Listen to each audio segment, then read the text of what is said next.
Shalom, Israel. Most High in Christ bless. Uh, today we're gonna study or search and get the understanding of the multiple wives issue. I've seen a guy came into my comment section, and I believe he's an Israelite, and he was questioning me about a comment or a video I made commenting about Sicarii and Mike Malice video of the multiple wives debate that they act like they were going to go into it, but nothing ever came of it. But he questioned me about, he said something about I mentioned that when we were in our own land, we were able to have multiple wives. And to that brother, that statement was very true. So what I'm going to do is we're going to find out and search the scriptures. Find out if it's true. So follow me to Exodus, the 21st chapter and the 10th verse. If he take him another wife. Okay. Well, let's go to verse 9. And if he hath betrothed her unto his son, he shall deal with her after the manner of daughters. If he take him another wife, her food, her raiment, and her duty of marriage shall he not diminish. And if he do not these three unto her, then shall he go out free without money. Now, this is basically letting you know that if you take on to you another wife, you got a first wife, and you take another wife, you're responsible for her food, her clothing, and everything that it has to do with marrying her. You have to take care of her upkeep. So, for you guys that believe that you can take on another wife and do nothing, au contraire, you're supposed to take care of her. Because back then in our own land, where we were the kings, where we ruled our own land, where we made the laws, God made the laws, but we kept the laws in our own land. We were rich in our own land, and our women didn't have to go outside of our homes and our land to get jobs or nothing like that. Your wife stayed on your property. She took care of your property, your kids, and all of that. Your animals. She took care of all that. You know what I'm saying? You went out and whatever your hustle was. You know what I mean? And you wheeled and dealed and did business and all of that kind of stuff outside the home. Not your wife. So you had to take care of her food, buy her clothes, and take care of her upkeep. Meaning all the things that she need to take care of herself. You had to pay for that. Y'all want to get these wives and have them take care of you. See, that's backwards. You want to take on another wife, you got to take care of her. But anyway, let's move on. We're going to go to, I think, we're going to hit, well, let's going to go to I'm going to go to Ruth first. Let's go to the book of Ruth. You feel me? We're going to go to the book of Ruth. And we're going to read. Start at chapter 1. Ruth 1 and verse 10. And they said unto her, surely we will return with thee unto thy people. And Naomi said, turn again, my daughters. Well, first of all, let me give you the backstory on this. Well, Naomi, who was an Israelite, her husband died first. Then both of her sons were taken. They died. And she was only left with her daughter-in-laws. There are two of them. Ruth and what the other one name is. Anyway, I just read it. So here we go. And they said unto her, surely we will return with thee unto thy people. Both of the daughter-in-laws was letting Ruth know that they wanted to go with her to her own people, because both her daughter-in-laws were Moabites. And according to the Israelite camps, the Moabites are Chinese. So, I don't know back then, because these Moabites might have been black. Some kind of way because they are black people in Israel. And they might eat. Well, no. We'll keep going. And Naomi said, turn again, my daughters. Why will ye go with me? Are there yet any more sons in my womb, that they may be your husbands? And she's letting them know, I'm not going to have no more babies. And I don't have any more eggs, to push out any more babies for you girls to marry. But let's keep going. Turn again, my daughters, go your way, for I am too old to have a husband.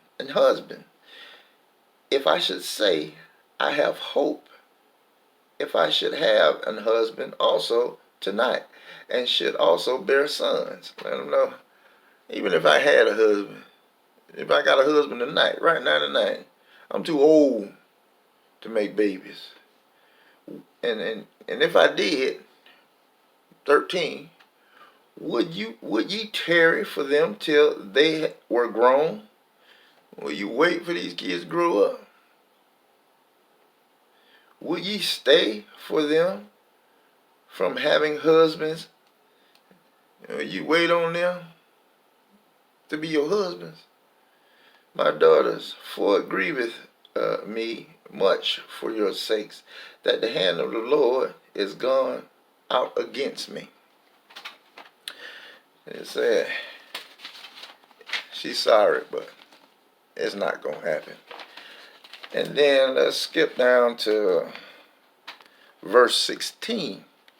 And Ruth said, entreat me not to leave thee, or to return from following after thee. This is Ruth, begging Naomi not to make her leave, because her other daughter-in-law left already and went back to her people. So Ruth said, entreat me not to leave thee, or to return from following after thee. For whither thou goest, I will go, and where thou lodgest, I will lodge. Thy people shall be my people, and thy God my God. Where thou, and she's saying, it don't matter where you go or what happens. Let me go with you, with your people, back to your people, and your people should be my people, and your God, my God, worship your God, and be like you. Where thou diest, I will die. She even willing to die with her. And there will I be buried. The Lord do so to me, and more also, if aught but death part thee. and me. She don't want to leave Naomi. Ruth want to go with her. So, let's get it.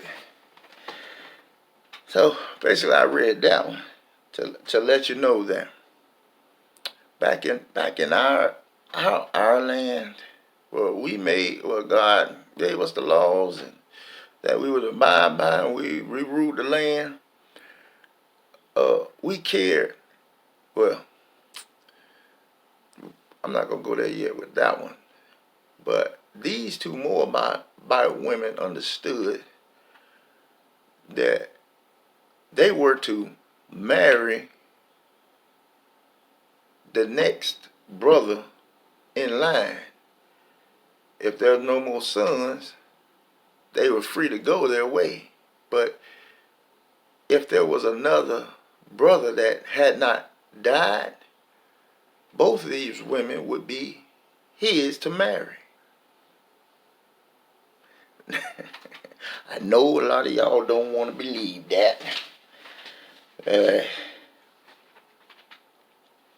I'm gonna go there. We're gonna go to Deuteronomy. Back to Deuteronomy 25. We're gonna go back to Deuteronomy 25. Where is it? 25. Deuteronomy 25. 5. And we're gonna start at verse 5. Okay. If brethren dwell together, and one of them die, and have no child, the wife of the dead shall not marry without unto a stranger. If your brother died, let's say it's two brothers, and your brother died, his wife, even if she don't have any kids, she's not free to go and marry outside. Anybody, a stranger. The Bible says she's not free to do that. Her husband's brother shall go in unto her, and take her to him to wife, and perform the duty of an husband's brother unto her. He's supposed to go in and marry her. You know what I'm saying? And take care of her. His brother's wife. And it shall be that the firstborn which she beareth shall succeed in the name of his brother. Name that first one after his brother, which is dead, that his name be not put out of Israel, so his name can continue. But it's my seed, but it's my brother's son, and my brother's name should keep going, because I'm supposed to name my son after name my son after my brother, so his name can keep going. And if the man like not to take his brother's wife, then let his brother's wife go up to the gate unto the elders, and say, my husband's brother refuses to raise up unto his brother a name in Israel. He will not perform the duty of my husband's brother. If he refuse to marry his brother's wife, she can go to the elders and pretty much report him for not living up to his duty. So this was like he was breaking some kind of statute. This was like a law. He had to do it. And if he didn't, guess what? Let's keep going. Then the elders of the city shall call him and speak unto him, and if he stand to it and say, I like not to take her, then shall his brother's wife come unto him in the presence of the elders, and loose his shoes from off his foot, and spit in his face, and shall answer and say, so shall it be done unto that man that will not build up his brother's house. She gets loose your shoes and spit in your face. insult you because you was a disgrace. And his name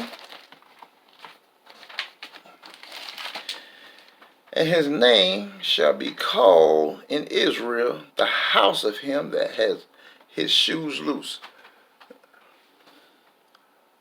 for not taking his brother's wife. Now that was a law.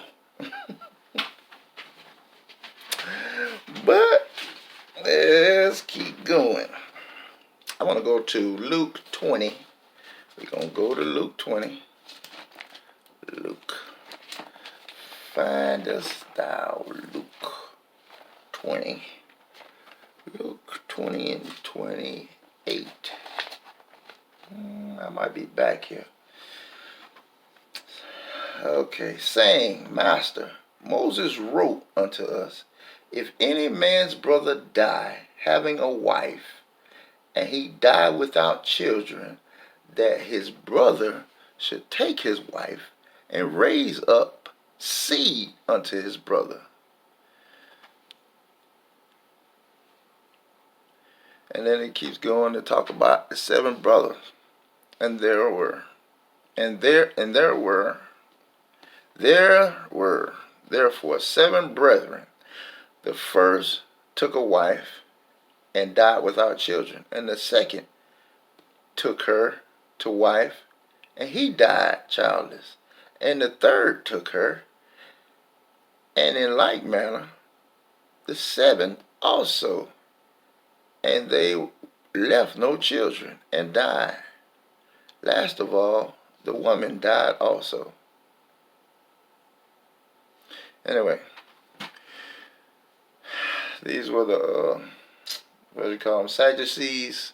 They came to the Hamashiach, Christ, and they was giving him asking him a question. What would happen? And Christ said, let the dead bury the dead, basically, when you keep reading.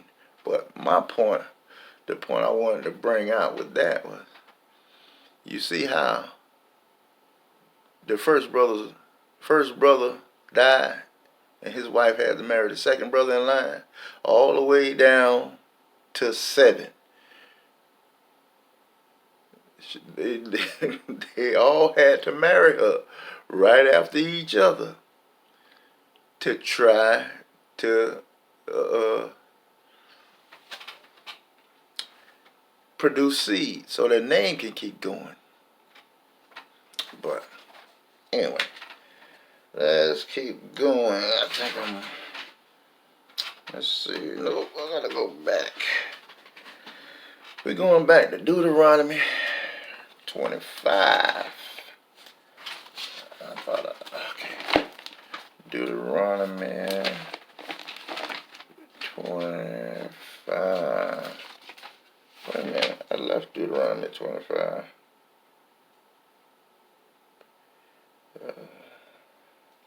Oh, no, my bad. I did that one already. We're going to Genesis 35.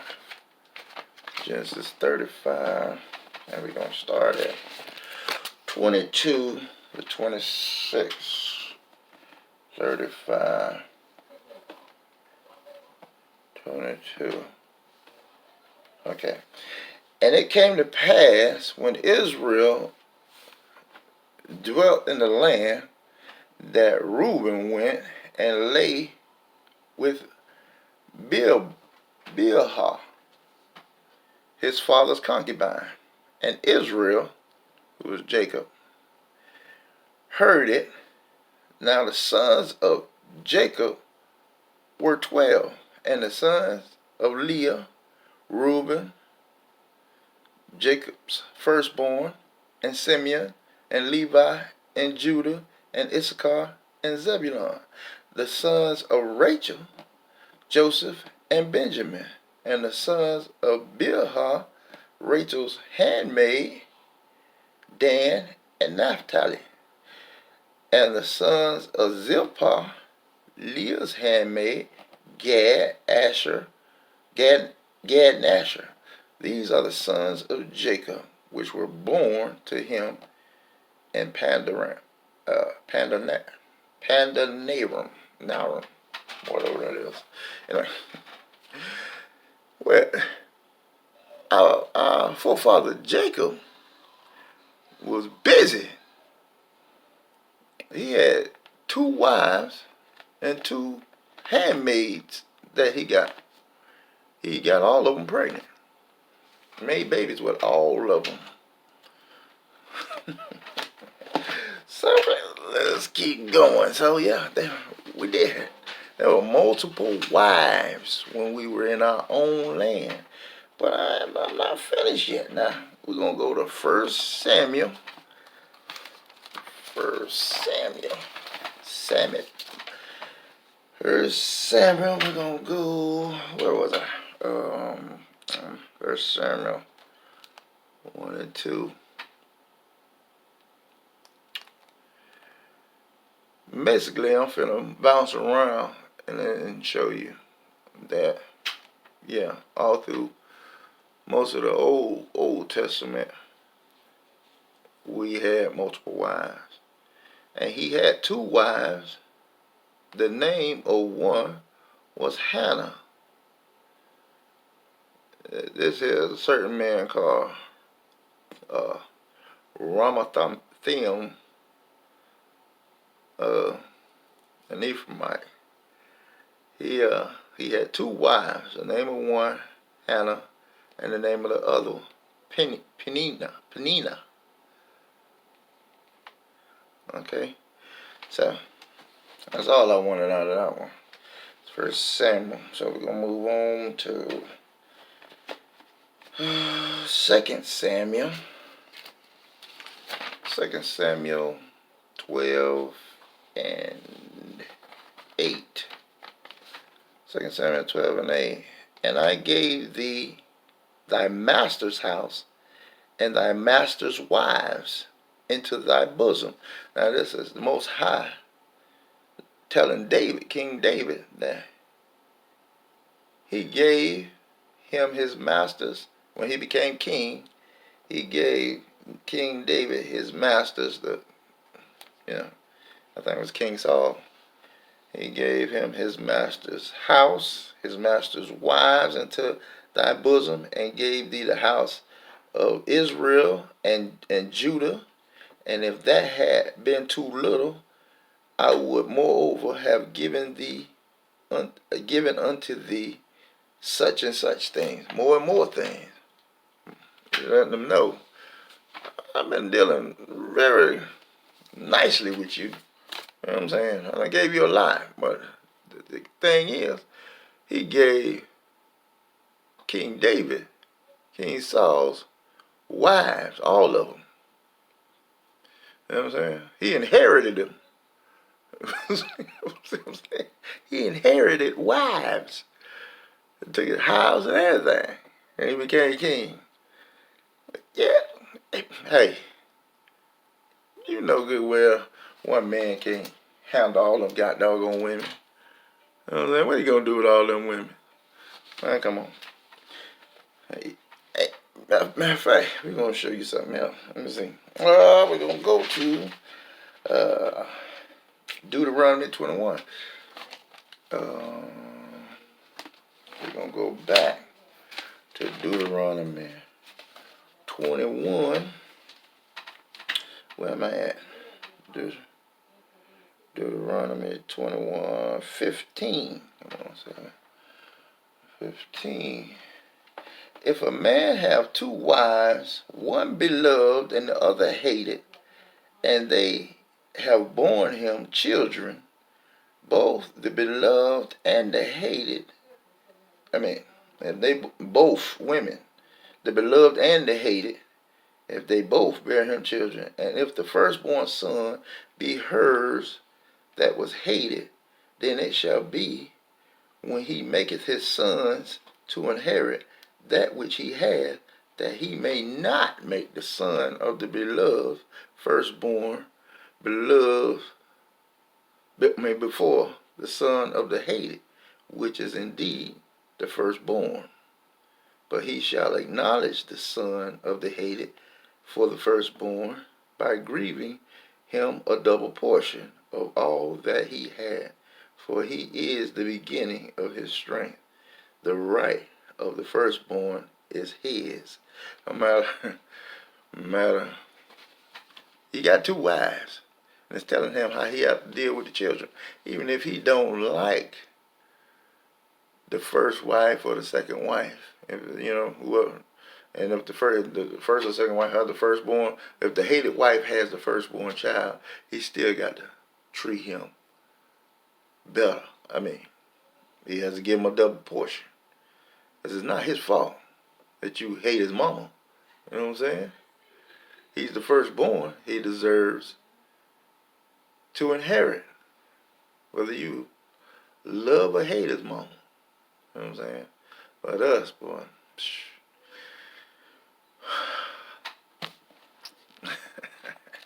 Well, you know what's happened to us. Slavery. And they have done a number on us. But we're going to go back to Genesis 4. And I believe it's Genesis 4. Genesis 4, verse 19. And Lamech took unto him two wives. The name of the one was Adah, and the name of the other Zillah. Just bouncing around, showing you that back then, yeah, the Israelites took on more than one wife. You know what I'm saying? And sometimes the circumstances call for us to take on these other wives. Some of these circumstances was out of our control. You know what I'm saying? If your brother died, you had to take his wife. You know what I'm saying? It's like if you would die, he had to take your wife. You know what I'm saying? Stuff happens. Whether but in our own land, we were able to do this because we were rich in our own land. It wasn't a hardship. You know what I'm saying? And we loved one another like that. Like, for instance, if your first wife and you brought home another wife, she loved that second wife. She wasn't jealous. She wasn't mean-spirited. She didn't treat her any kind of way or nothing. Because we loved each other like that. And didn't feel nothing like she was, coming in to take over or nothing. They didn't care about if she was prettier or nothing. They loved each other. They took care of each other. But today, trying to bring another woman into your house. Yeah, we call a man that can do that today, man, you a bad man. Boy, you a bad man, because you done talked that sister into bringing in another wife, and you controlling the situation. Especially today, we don't have the land, the money that we had back then. Man, let's keep going. We're going to go to Deuteronomy. Back to Deuteronomy. We're going to Deuteronomy 17. Neither shall he multiply his wives to himself, that his heart turn not away, neither shall he greatly multiply to himself silver and gold. Now, this is the Almighty saying, not to multiply your wives. Because now what's happening is these wives are turning, these different wives, and matter of fact, we're marrying different wives of the other nations. It's like Ruth, who's a Moabite. But just so happened, Ruth didn't want to turn her husband. She wanted to do whatever her husband, worship the God of her husband and her mother-in-law and all that. But there are the wives that some of the Israelites are marrying that would turn them away from the Most High and to worship these idols and other gods. So now he says, don't multiply your wives. You know, that they turn his heart, turn not away from the Most High. Neither shall he greatly, seek after more riches. You know what I'm saying? And there shall be on the throne of his kingdom that he shall write him a copy of this law in the book of that which is before the priests and Levites. Okay, let's go from there. We're going to hit First Kings 11. We're going to go to 11. And we're going to go to 1 Kings 11:3. And he has 700. We're talking about King Solomon now. Because this is what happened. What I just read to you before. Now, King Solomon is proving that this started happening. And he had 700 wives, princesses, and 300 concubines. And his wives turned away his heart. For it came to pass when Solomon was old that his wives turned away his heart after other gods, and his heart was not perfect with the Lord his God, as was the heart of David his father. You know what I'm saying? That's what happened. Uh-oh, what I did now? Get back. Okay.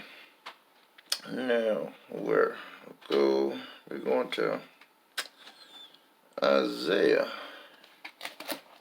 4. I believe it's 4:1.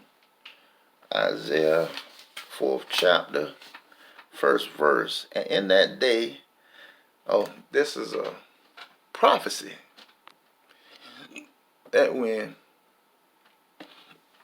that just like in the beginning when we had multiple wives, that we could marry multiple wives, and like I said, some circumstances that were out of our control, we had no choice but to marry other wives, more than one wife. But this prophecy said that Isaiah says, he said, and in that day 7 women shall take hold of one man, saying, we will eat our own bread and wear our own apparel. Only let us be called by thy name to take away our reproach. Now, this is what I believe some of these are loving this. Hold on. Because when Christ comes to get us and take us back to our own land, we should have 7 women are gonna want to marry us, and they're talking about feeding themselves, buying their own clothes, taking care of themselves, and all they want from you is to honor them by giving them your name, to take away their reproach. So, these Israelite guys want that now, marrying multiple wives now, but we're still not supposed to do that. And like I said, in this captivity, it's not so. And it wasn't that. And it's not just that, because like we're going to hear Christ say, it wasn't even that way from the beginning. Understand me? So let's keep going. That was Isaiah 4:1. So we're going to go to... I might have to go to...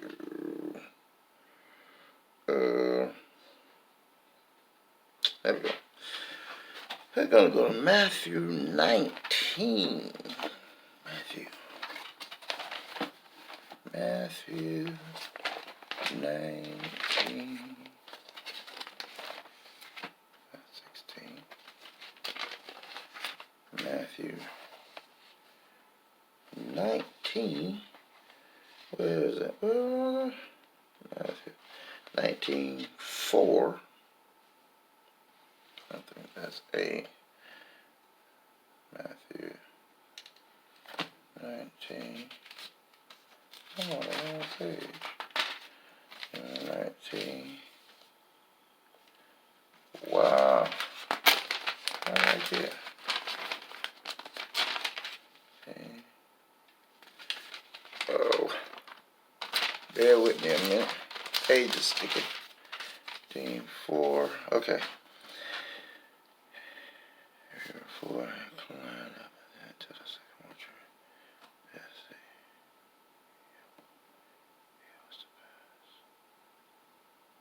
Wait a minute.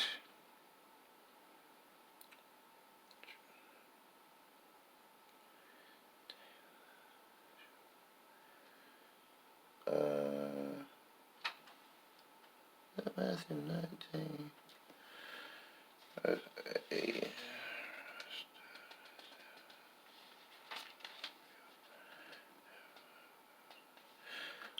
Okay, hold on a minute. My bad, I was in Luke. Matthew, verse 4. And he answered, had a little hiccup.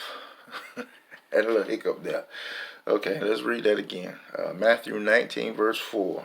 And he answered and said unto them, have ye not read that he which made them at the beginning made them male and female?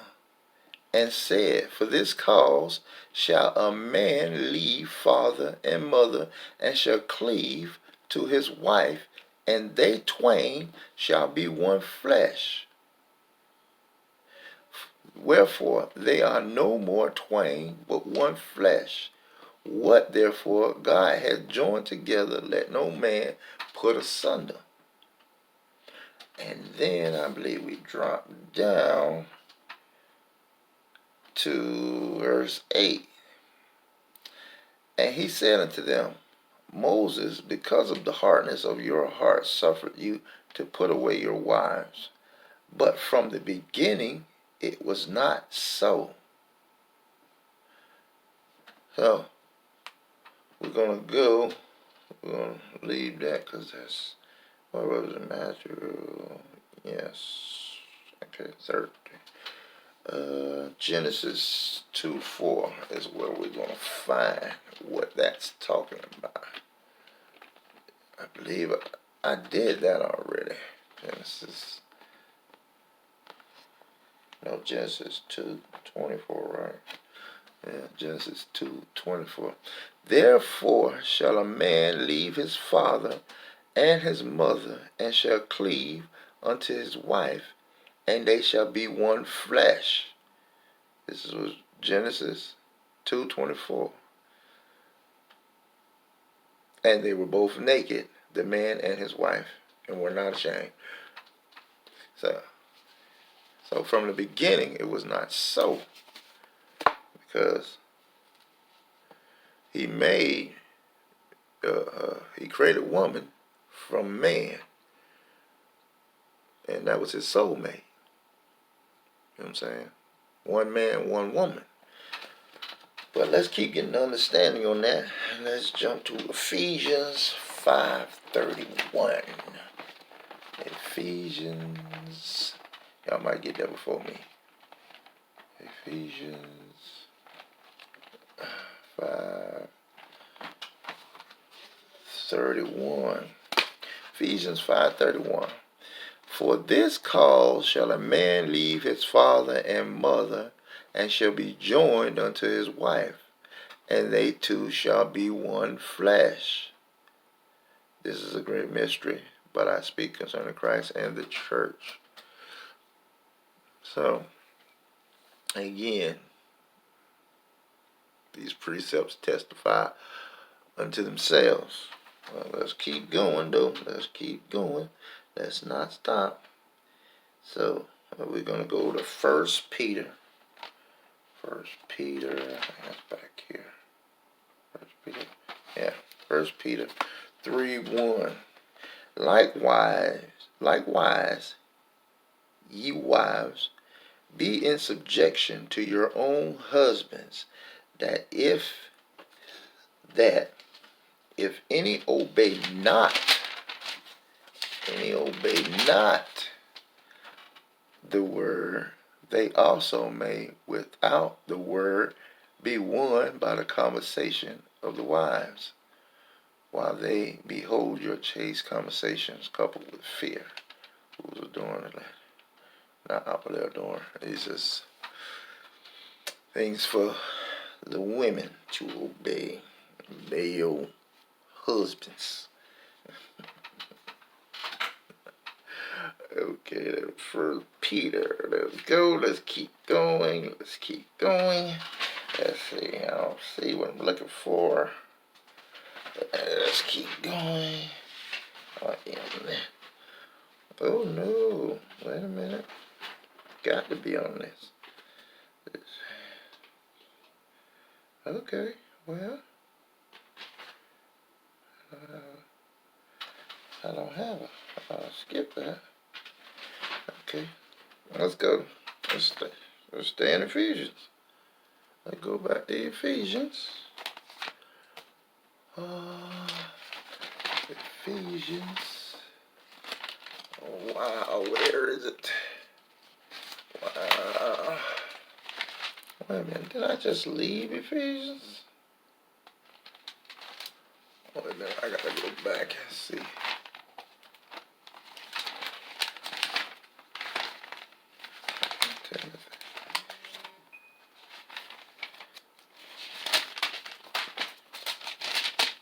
Let me see if I read this already.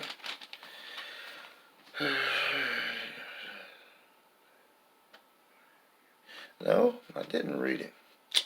All right, Ephesians 5:33. Nevertheless, let every one of you in particular so love his wife even as himself, and the wife see that she reverence her husband. I was telling you to love your wife, not your wives. It says love your wife. But a lot of you still not going to see that because y'all want them. You want to have more than one wife.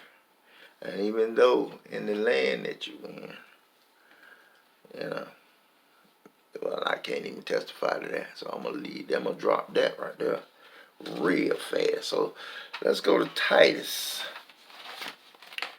Titus. I'm not going the wrong way. Yeah, I was. Wait a minute now. Titus comes after that. Okay. Titus. We're going to go to 1 verse 6. If any be blameless, the husband of one wife, having faithful children, not accused of riot or unruly. And then we're going to get going to what it says about a bishop. For a bishop must be blameless as the steward of God, not self-willed. Wait a minute. I'm coming back to that because that's somewhere else. We're going to leave that. But anyway, let's keep this. If any be blameless, the husband of one wife, having faithful children, not accused of riot or unruly. Now, we're not bad behind kids. The husband of one wife, Titus say. Anyway, let's keep going, because still, some of you still may not believe that. We're going to go to 1 Timothy. 1 Timothy 3. Chapter 3, verse 2. This is where it talks about a bishop. A bishop, then, must be blameless, the husband of one wife, vigilant, sober, of good behavior, given to hospitality, apt to teach. So, a lot of you say, well, that's concerning a bishop. That's what it says about a bishop. So we're going to keep going. See if it says about just regular old people. Let's go to 1 Corinthians. 1 Corinthians. Wait a minute. Yeah. 1 Corinthians chapter 7. And we're going to go to verse 2. Nevertheless, to avoid fornication, let every man have his own wife, and let every woman have her own husband. I mean, one and one. One wife, one husband. Not multiple wives, not multiple husbands. But let's get going. Maybe that was just Paul talking in Corinthians. Let's go to Luke 16. Let's see what Uncle Luke has to say. Not Uncle Luke in Miami either. About our forefather, Uncle Luke. Chapter Uncle Luke 16. Wait a minute, I'm too fast with this one. Uncle Luke chapter 16. 16 verse 18. I will arise and go to my father, and will say unto him, Father, I have sinned against heaven and before. This is not what I'm looking for. Oh, I'm on the wrong one. My bad. That was 15. 16, 18. Whosoever putteth away his wife and marrieth another committeth adultery. And whosoever marrieth her that is put away from her husband committeth adultery. Now, not only can you not have multiple wives, you can't even put away the first wife.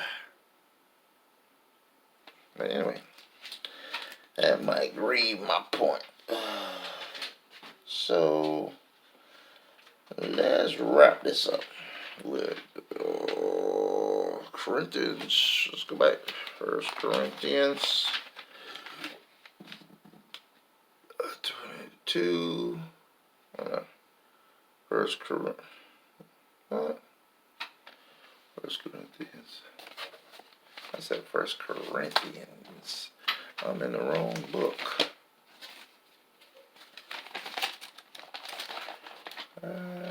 Where is it? I'm past it.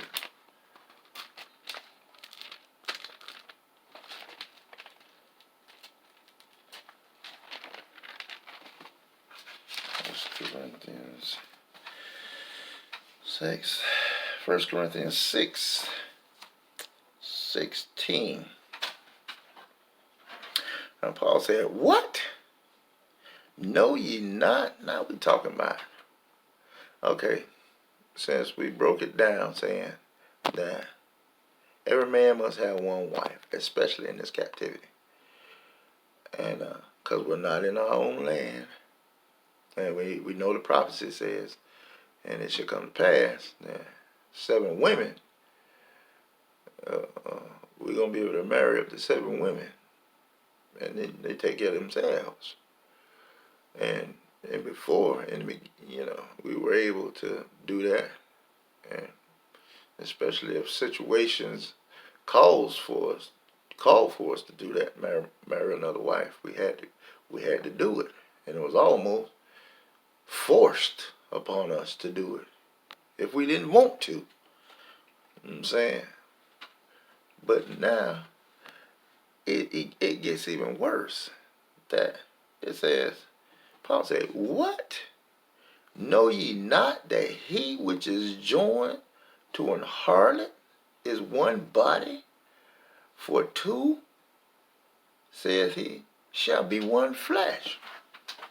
Now in the beginning, we know Adam and Eve, because Eve came from Adam. They two made one flesh. That's where it was in the beginning. So, and it says, let every man have his own wife, one wife. Now this is saying, if you have sex with another woman and you be married, you commit adultery. if she be married. Or fornication. You know what I'm saying? Whichever order, you still breaking the law. And it says, and if you go and lay down with a woman of the night, you become one flesh with her. When you have sex with her, you two make one flesh. So every woman that you lay down with, you become one flesh with her. Both of you make one flesh. So if you got several wives, you become one flesh with all of them. Your soul is tied to each and every one of these women. This is not a good thing. Every man should have one wife. You're only missing one real. You're supposed to have one wife. You know what I'm saying? Christ said it wasn't this. It wasn't supposed to be that way, because it was from the beginning you were supposed to have one wife. Let's not be greedy. It says when Christ comes, you can have them 7 wives, but right now you can't take care of yourself. You still being oppressed by the oppressor. You don't even love your own people. You don't even love people that look like you, which is another law that's being broken. You're supposed to love your neighbor, and your neighbor looks like you. It's not the other nations. Your neighbor is melanated like you. Every other nation on the earth loves their own people that look like them. Everybody but so-called African Americans. And I believe we all need to take a trip to Africa, because they care about one another way more than we care about each other over here. You can care less. You know, if somebody in Africa, if they don't see them for a day or two, they go to their house, knock on their door, make sure they still alive. Here, you drop dead, you lucky if they find you in a week. Man, they don't, nobody loves you like that. Your own children don't even check on you like that. You know what I'm saying? Some of you. I'm not saying everybody. But definitely, we don't love each other like that. If you see a brother in the street hungry, you'll drive by him so fast. I got my own problem. Shoot. I got a problem keeping food in my own refrigerator. I ain't finna feed all y'all. Y'all betray me, stab me in the back, probably rob me. You know what I'm saying? We don't love each other like that. But anyway, but he's coming back. Things are gonna change. We know why this happened. This was by design. They pit us against each other. The light skin against the dark skin. The better hair. Oh, he got good hair. God said, his hair looks like this. How all of a sudden, that goat hair, that horse hair, is better hair? Oh, because it hurts you to comb it. But check out the strength in this hair. There's more strength. You can make this hair look like any of that hair. Goat hair, rat hair, whatever. By burning all the minerals and nutrients out of it with all these chemicals and fire putting on it, trying to look like the other nations. And man, what is up with these eyelashes looking like fans? Man, y'all look like drag queens when y'all put that on there. Y'all get that from drag queens. All that ugly, fake looking makeup and putting them doggone eyelashes on. Y'all look just like drag queens. Y'all don't even look like women no more.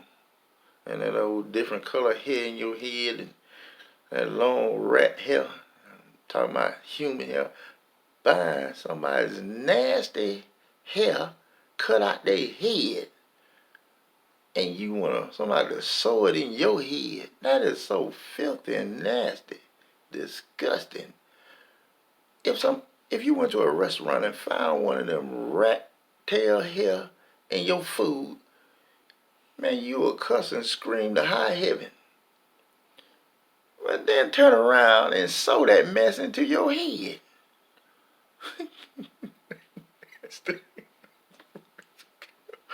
Nasty. You pure. That's nasty. But y'all don't care. Y'all want to look like the oppressor. With all this blonde hair. Can't tell you you a so-called African American till you turn around. Because you got all that fake hair from these other nations in your head. Anyway, let me leave y'all alone right now. But you need to go natural. We love you still. You ain't got to look like them. Please stop trying to look like the other nations and look like the queen that you are.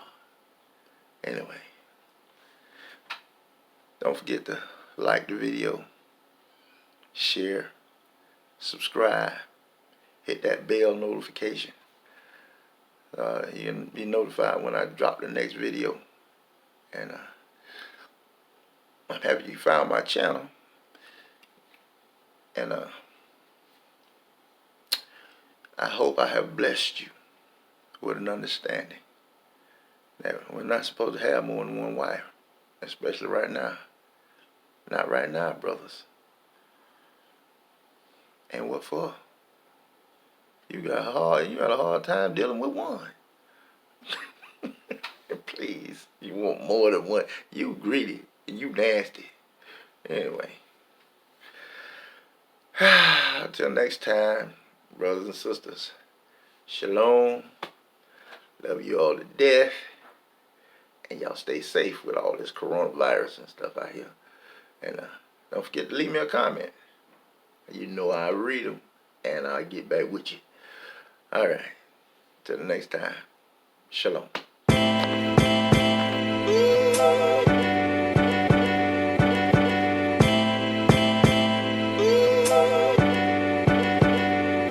Baby.